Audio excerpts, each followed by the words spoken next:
Shalom, selamat pagi. Baiklah Bapak Ibu dan saudara-saudara sekalian, kita akan bersama-sama merenungkan satu bagian firman Tuhan pada pagi hari ini, yaitu dengan tema iman yang semakin dewasa. Untuk menyikapi dalam situasi dan kondisi pada wabah virus corona ini, bagaimana sikap kita sebagai orang percaya? Justrukah kita semakin down, ataukah kita semakin dewasa untuk menyikapinya? Satu bagian firman Tuhan yang akan kita renungkan di dalam Mazmur 91 ayat yang pertama sampai ke 16. Di dalam lindungan Allah, orang yang duduk dalam lingkungan yang maha tinggi dan bermalam dalam naungan yang maha kuasa akan berkata kepada Tuhan, tempat perlindunganku dan kubuh pertahananku, Allahku yang kupercaya. Sungguh dialah yang akan melepaskan engkau dari jerat penangkap burung, dari penyakit sampar yang busuk. Dengan kepaknya ia akan menudungi engkau, di bawah sayapnya engkau akan berlindung. Kesetiaannya ialah perisai dan pagar tembok. Engkau tidak usah takut terhadap kedahsyatan malam, terhadap panah yang terbang di waktu siang, terhadap penyakit sampar yang berjalan di dalam kegelapan, terhadap penyakit menular yang mengamuk di waktu petang. Walau 1000 orang rebah di sisimu dan 10.000 di sebelah kananmu, tetapi itu tidak akan menimpamu. Engkau hanya menontonnya dengan matamu sendiri dan melihat pembalasan terhadap orang-orang fasik. Sebab Tuhan ialah tempat perlindunganmu, yang maha tinggi telah kau buat tempat perteduhanmu.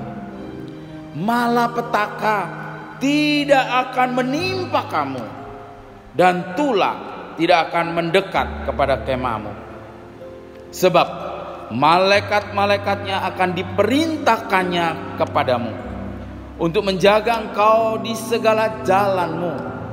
Mereka akan menantang engkau di atas tangannya, supaya kakimu jangan berantuk kepada batu. Singa dan ular tedung akan kau langkahi. Engkau akan menginjak anak singa dan ular naga. Sungguh hatinya melekat kepadaku, maka aku akan meluputkannya. Aku akan membentenginya, sebab ia mengenal namaku. Bila ia berseru kepadaku, aku akan menjawab, akan menyertai dia dalam kesesakan. Aku akan meluputkannya dan memuliakannya. Dengan panjang umur akan kukenyangkan dia, dan akan kuperlihatkan kepadamu keselamatan daripada padaku. Bapak, Ibu dan saudara-saudara, pemazmur ini mengungkapkan satu iman, bagaimana di dalam kondisi yang tidak memungkinkan dia melihat bagaimana kuasa Tuhan dan dia berlindung. Dan banyak orang yang berkata, oh kita adalah orang percaya, kita adalah orang Kristen, gak mungkin penyakit itu kena kepada kita. Bagaimana mungkin? Dia Allah, tempat perlindungan kita. Dia Allah, benteng kita. Bapak, Ibu dan saudara-saudara sekalian, itu yang digembar-gemborkan, yang membuat orang menjadi sombong. Aku loh anak Allah. aku nggak akan kena segala sesuatu. Wah, semaunya mereka pergi, mereka mau semaunya, dilarang, mereka bahkan justru mengece-ece. Oh, aku lo nggak apa-apa, aku orang Kristen, lo aku nggak mungkin kena virus-virus yang seperti itu. Bapak, Ibu, dan saudara-saudara, inikah sikap kita sebagai orang percaya? Kita lupa ada satu ayat yang semakin menjadi satu penekanan di dalam ayat ini. Di dalam Mazmur 91 ini. Sungguh hatinya melekat kepadaku. Sungguh hatinya melekat kepada Allah, maka aku akan meluputkannya. Aku akan membentenginya, sebab ia mengenal namaku. Orang yang akan terluputkan adalah orang yang sangat mengenal Allah dan selalu lengket kepada Tuhan. Mengenal nama Tuhan, mengenal kehendaknya, mengenal semua firman-Nya, maka orang itu akan terluputkan. Bagaimana sikap saya dan saudara? Hari ini kita akan melihat apa yang dikatakan oleh Tuhan Yesus. Namun sebelum kita melihatnya, mari kita bersama-sama dengan iman kita berdoa, mohon Tuhan berbicara kepada kita. Biarlah Roh Kudus mengurapi saya dan saudara, untuk kita boleh dicelikan mata iman kita, sehingga kita bukan hanya sebagai orang yang merasa tinggi hati, menjadi orang Kristen yang sombong, tapi menjadi orang Kristen yang semakin dewasa di dalam situasi dan kondisi. Kita menghadapi semua ini, kita menghadapi dengan dewasa, dengan iman yang sungguh-sungguh. Mari kita berdoa bersama-sama.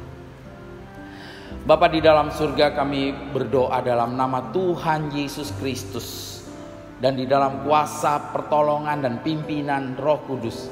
Pada pagi hari ini Tuhan, kami akan merenungkan firman-Mu. Tuhan, bagaimana sikap kami menghadapi situasi dan kondisi yang seperti ini. Dunia yang sedang dilanda wabah ini. Tuhan, kami mau sungguh-sungguh belajar dari firman-Mu. Kami boleh sungguh-sungguh mengandalkan Tuhan dengan hati yang percaya. Tolong Tuhan, berikan kami kuasa Roh Kudus, boleh mengurapi kami, mencelikan mata rohani kami, dan kami boleh semakin mengenal, dan kami boleh hidup di dalam iman yang semakin dewasa. Ini doa kami Tuhan.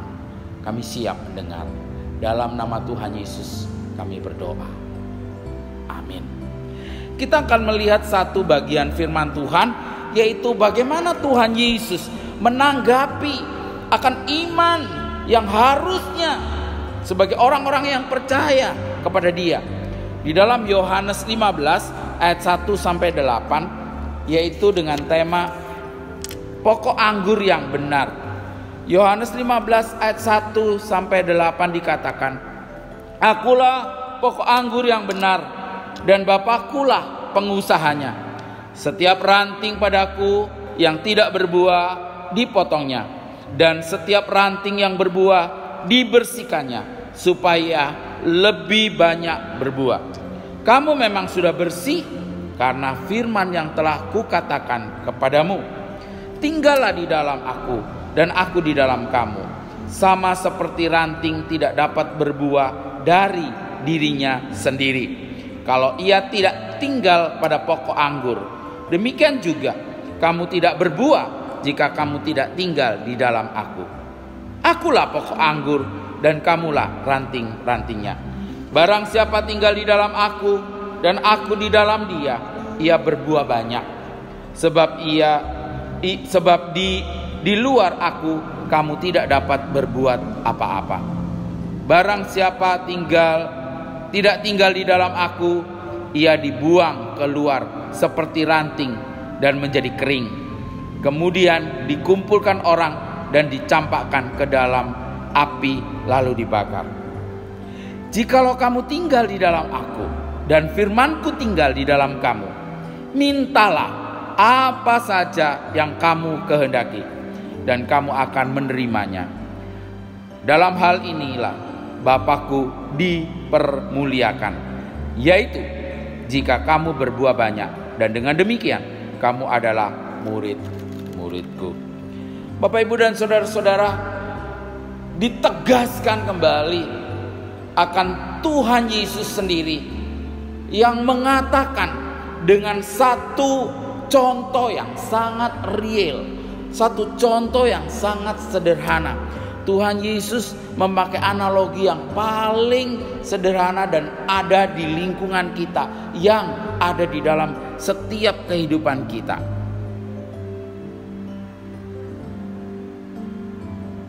Pengenalan kepada Allah itu penting, yang membuat kita menjadi gaya hidup dan cara berpikir yang berbeda, yang bisa mewarnai kehidupan kita. Bagaimana menghadapi situasi dan kondisi? Kita bisa berkata memang benar, Tuhan bisa membentengi kita dan melindungi kita.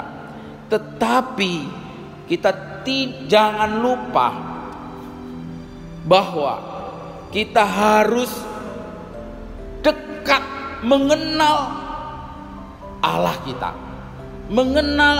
memiliki hubungan yang intim dengan Tuhan. Nah, Tuhan Yesus berbicara kepada orang percaya, orang yang percaya kepada Dia pada waktu itu, dan Dia berbicara tentang pokok anggur dan carangnya. Tuhan Yesus mengatakan, aku pokok anggur dan kamu carangnya. Yang pertama dikatakan, akulah pokok dan kamulah rantingnya. Akulah pokok dan kamu ranting. Kita bicara tentang saya dan saudara. Aku carang, aku ranting. Tuhan Yesus ingin menyadarkan saya dan saudara tentang kesadaran diri. Siapa saya? Saya ini adalah satu cabang saja, satu ranting yang kecil. Tetapi seringkali di dalam kehidupan kita ini tidak pernah menyadari bahwa saya dan saudara ini hanyalah satu ranting yang kecil, yang ketika ranting itu diputuskan dari pokoknya, maka ranting itu tidak bisa berbuat apa-apa. Dia akan mengering dan mati.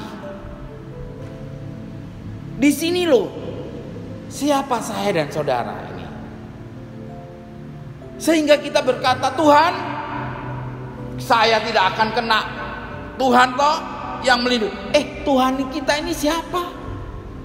Tuhan kita itu bukan Tuhan yang disuruh kita, yang hanya dengan kesombongan kita Tuhan itu harus melindungi kita.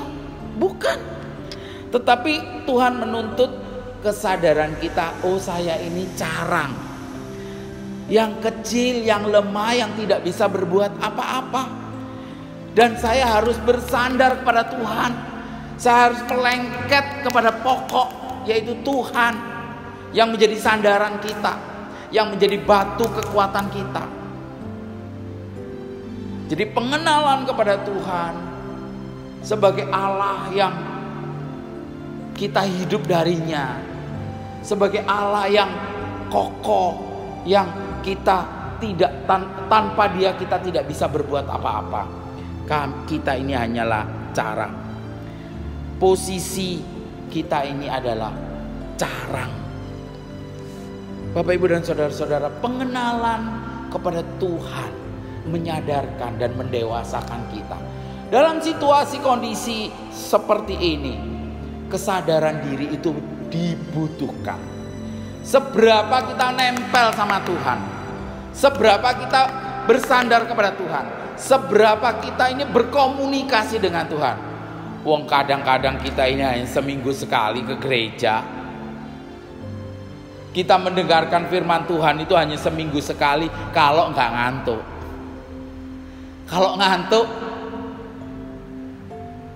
Dengar aminnya saja langsung gelagapan, oke, mau pulang karena sudah selesai.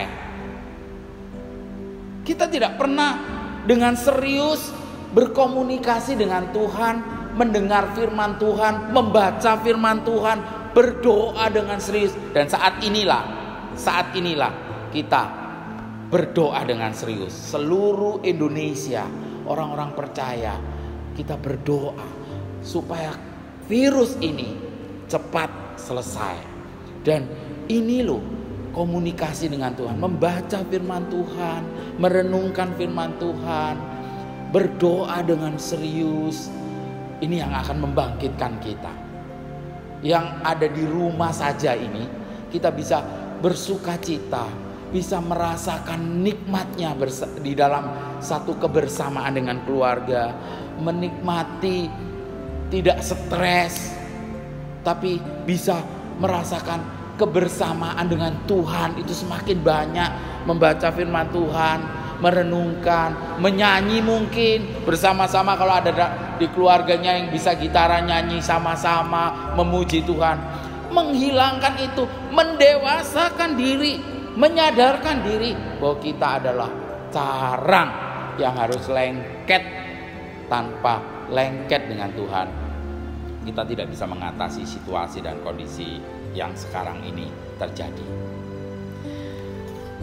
Yang kedua, Bapak Ibu dan saudara-saudara sekalian, yaitu Tuhan Yesus berkata, "Aku pokok anggur yang benar." Dia satu-satunya pokok. Dia pohon yang besar, dan kamu adalah ranting yang kecil. Saudara-saudara, Tuhan ingin mengatakan Allah kita itu adalah pokok anggur. Allah kita ini adalah Allah yang berotoritas. Carang itu kecil, harus nempel ke pokok. Baru ada makanan yang disalurkan ke carang itu, maka carang itu akan berdaun hijau, kemudian berbunga, kemudian berbuah. Tetapi celakalah kalau seringkali kita menjadi carang yang besar, pokoknya kecil. Ada nggak pohon yang carangnya itu gede segini gedenya, kemudian batang pohonnya itu kecil kayak bambu, kemudian carangnya gede? Gak lucu ya, roboh, gak mungkin kuat, dia akan hancur. Gak mungkin. Kalau saya dan saudara menganggap kita adalah carang yang besar dan Tuhan kita adalah pokok yang kecil, celakalah kita. Dan ini sering terjadi. Tapi Tuhan Yesus pada pagi hari ini berkata, "Akulah pokok, aku yang memberikan semuanya, akulah yang memberikan otoritas." Satu kesadaran di dalam Matius 5 ayat 3, "Berbahagialah orang yang miskin di hadapan Allah." Satu pernyataan yang sungguh membuat kita boleh disadarkan bahwa otoritas Allah itu besar dan kita adalah miskin di hadapan Allah. Ranting tanpa pokok, maka ranting itu mati. Pokok ini menjadi satu jaminan di dalam hidup kita. Nah, di dalam situasi dan kondisi ini, Allah adalah Allah yang berotoritas, Allah yang memiliki rencana, Allah yang berencana di dalam kehidupan saya dan saudara. Siapa kita yang mencoba untuk berencana? Dan Bapak Ibu dan Saudara, seringkali kita ketakutan secara ekstrim. Waduh, ini virus mematikan, ekstrimnya, sehingga kita ketakutan, kekhawatiran yang begitu ekstrim, sehingga kita lupa otoritas Allah, kita lupa kemahakuasaan Allah, kita lupa rencana Allah di dalam hidup saya dan saudara. Saya dan saudara ada sebagaimana kita ada saat ini itu karena rencana Allah. Kita nggak bisa memilih warna kulit kita tidak bisa memilih tempat di mana kita dilahirkan, di keluarga mana, di negara mana, nggak bisa. Itu satu otoritas kedaulatan Allah, kemahakuasaan Allah yang ada yang menaungi kita. Bapak Ibu dan saudara-saudara, ini loh. Maka kita dengan keadaan ini kita boleh bersandar ketika kita sadar diri kita adalah orang yang lemah, kita semakin dekat dengan Dia, semakin bersandar kepada Dia karena Dia adalah pokok. Kemudian kita akui Dia, biarlah otoritas Allah atas kita serahkan hidup kita. Di sini loh sikap dewasa kita sebagai orang percaya menghadapi situasi seperti ini. Dan yang ketiga, yang terakhir dikatakan, akulah pokok anggur yang benar. Tuhan Yesus menjelaskan betapa pentingnya peran Dia. Dia sangat penting di dalam situasi seperti ini. Bapak Ibu dan saudara-saudara, bagaimana kita bisa ada dan kita bisa kedepannya akan ada, itu tergantung dari Allah yang sangat penting peranannya di dalam hidup saya dan saudara. Dia memelihara kita, Dia bertanggung jawab atas kita, dan kita serahkan hidup kita secara totalitas. Saudara-saudara, dikatakan tinggallah di dalam aku dan aku di dalam kamu. Hubungan yang sangat erat. Nah, ada satu situasi yang positif, ada situasi yang negatif. Saat ini kita mengalami ini, ada positif, ada negatif pastinya. Tetapi hari ini ketika kita merenungkan firman Tuhan ini, saya merasakan banyak positifnya. Positifnya di mana orang-orang percaya boleh disadarkan siapa dirinya, siapa Allah, dan tinggallah di dalamku dan aku di dalam. Banyak kesempatan semakin mengenal Tuhan. Banyak kesempatan yang semakin membuat kita terlibat di dalam kehidupan kebersamaan dengan Tuhan dan satu kebersamaan dengan keluarga. Kesadaran bahwa saya tanpa Tuhan gak bisa apa-apa. Saya tanpa Tuhan gak ada saluran makanan. Dan di situ positifnya. Negatifnya pastinya ada, yaitu situasi yang seperti ini yang memang tidak menyenangkan. Tetapi orang yang semakin dewasa, semakin mengenal Tuhan, dan Tuhan mengenal akan otoritasnya, mengenal akan pemeliharaannya, mengenal akan kedaulatannya, dia enggak tertekan. Dia akan merasakan Tuhan, saat inilah saya boleh dekat dengan Tuhan. Saya boleh tahu dan saya boleh semakin dikuatkan. Saudara, pengalaman-pengalaman yang seringkali saya alami secara pribadi, kalau saya ingin mendapatkan atau merasakan kuasa Tuhan atau mujizat Tuhan, keajaiban Tuhan terjadi pada saya akan melewati dengan satu stroke, kemudian satu saat itu Tuhan memberi mujizat. Saya harus melewati dengan berbagai macam proses, maka Tuhan memberikan mujizat. Ketika saya mengalami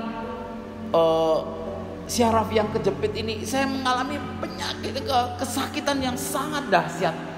Tapi Tuhan memberikan satu jalan, satu proses demi proses, sehingga ini loh Tuhan yang begitu luar biasa, yang senantiasa tidak pernah meninggalkan perbuatan tangannya.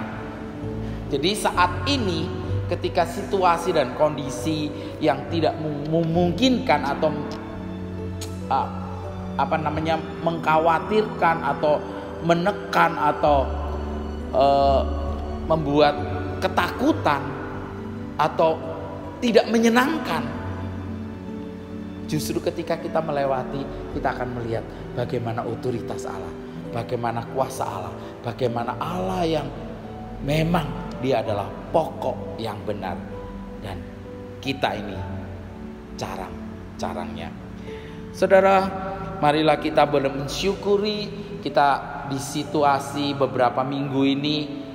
Mungkin kita tidak bisa bersama-sama dalam ibadah kebersamaan dalam satu gereja, tetapi kita bisa dalam satu rumah, kita bisa dalam satu keluarga, dan bapak, ibu, dan anak-anak bapak bisa menjadi imam, bisa memimpin kita.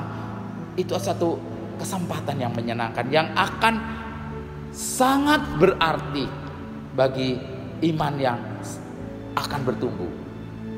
Sangat berarti bahwa betapa rindunya kita untuk bersama-sama dengan Tuhan, bersama-sama dengan saudara-saudara seiman, beribadah di gereja. Tetapi di kesempatan ini kita boleh semakin bertumbuh iman kita, kebersamaan dengan keluarga. Dalam situasi ini, mari kita bersukacita bersama. Kesempatan untuk bersukacita di dalam keluarga, kesempatan bersukacita untuk menikmati satu persekutuan keluarga yang semakin erat. Bersukacita untuk boleh kita terus akan dipuaskan dengan firman Tuhan, dengan doa yang kusuk di rumah kita masing-masing. Sebab itu Bapak, Ibu, dan Saudara, kiranya firman Tuhan ini menguatkan saya dan saudara. Jangan takabur, jangan khawatir yang terlalu ekstrim, tetapi Tuhan kita yang akan mengontrol kita. Bersandar kepada Dia, komunikasi dengan Dia, membaca firman Tuhan, berdoa lebih banyak, minta Tuhan sendiri yang boleh melewatkan semua situasi dan kondisi ini, dan kita akan bersama-sama dan kembali dalam satu ibadah, dalam satu gereja, dan kita memuliakan Tuhan ketika kita melewati semua proses yang harus kita lewati. Tuhan Yesus memberkati. Mari kita berdoa bersama-sama. Tuhan, kami bersyukur, kami berterima kasih atas berkat Tuhan yang boleh kami alami, baik itu yang menyenangkan maupun yang tidak menyenangkan. Tetapi satu hal yang boleh kami belajar, kami diproses untuk menjadi anak-anak yang semakin dewasa, anak-anak yang semakin kokoh menghadapi situasi dan kondisi di dalam dunia ini. Kami boleh semakin beriman yang semakin benar. Kami boleh semakin dekat dengan keluarga, semakin dekat dengan Tuhan. Kami boleh menjadi satu berkat bagi banyak orang. Terima kasih ya Tuhan. Situasi ini boleh terus Tuhan berikan kami kuasa Roh Kudus, menghiburkan, menguatkan, dan memulihkan Indonesia menjadi Indonesia yang baru, Indonesia yang melewati semuanya, dan Indonesia yang semakin maju. Tolong Tuhan, Kau berikan kekuatan kepada dokter-dokter yang sedang berjuang untuk menyembuhkan. Tuhan, tidak mudah. Engkau beri kekuatan penghiburan. Engkau berikan ya Tuhan kepada pemerintah untuk semakin bijak untuk menghadapi semua ini. Kami menyerahkan untuk keluarga-keluarga yang ditinggalkan, orang-orang yang dikasih oleh karena meninggal dunia. Oh Tuhan, Engkau sendiri yang menghibur mereka, Engkau menguatkan mereka. Dan Tuhan, kami sungguh Tuhan, kami menyerahkan Indonesia ke dalam tangan-Mu. Biarlah melewati semua dunia ini, melewati virus ini, dan kami boleh dimenangkan dengan kuasa, pertolongan, pimpinan dari Allah Bapa, Yesus Kristus, dan Roh Kudus. Amin.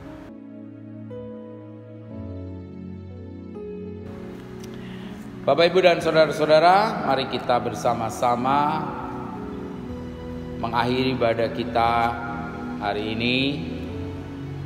Mari kita berdoa mohon berkat Tuhan.